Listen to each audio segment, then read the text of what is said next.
Dahil sa pinaigting na checkpoint operation, nahuli ng mga kasapi ng Santa Maria Police Station ang isang sospek sa hit and run matapos masangkot sa aksidente sa kahabaan ng kalsada sa nasasakupan ng barangay sa Monte, Quezon, Isabela.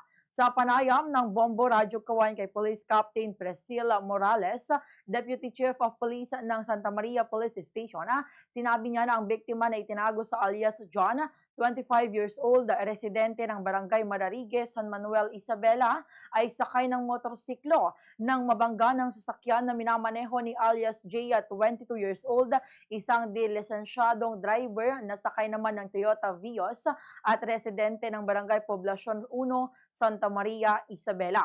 Nagtamo ang biktima ng mga sugat sa iba't ibang bahagi ng katawan matapos bumagsak sa kalsada. Matapos ang aksidente, tumakas ang suspect patungo sa bayan ng Santa Maria, ngunit nahuli siya sa checkpoint matapos makatanggap ang Santa Maria Police Station ng impormasyon mula sa Quezon Police Station.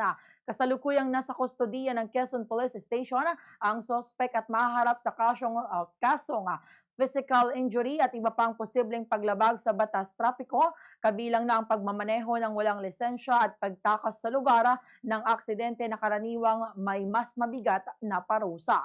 Ayon sa investigasyon, sinabi ng suspect na natakot umano siya matapos ang insidente, kaya nagpatuloy siya sa pagmamaneho hanggang sa mapara naman siya ng mga pulis sa checkpoint. Pinalalahanan ng pulisya ang lahat ng motorista na maging maingat sa pagmamaneho, sundin ang batas trapiko at iwasan ang pagmamaneho ng mabilis na maaaring magdulot ng pinsala sa sarili at sa iba.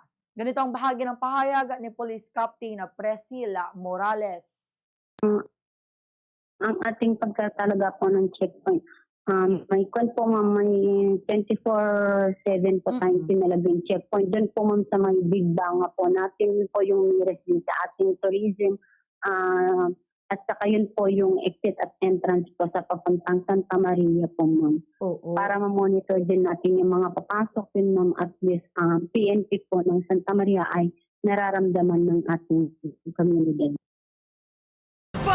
Sa Radyo Bombo!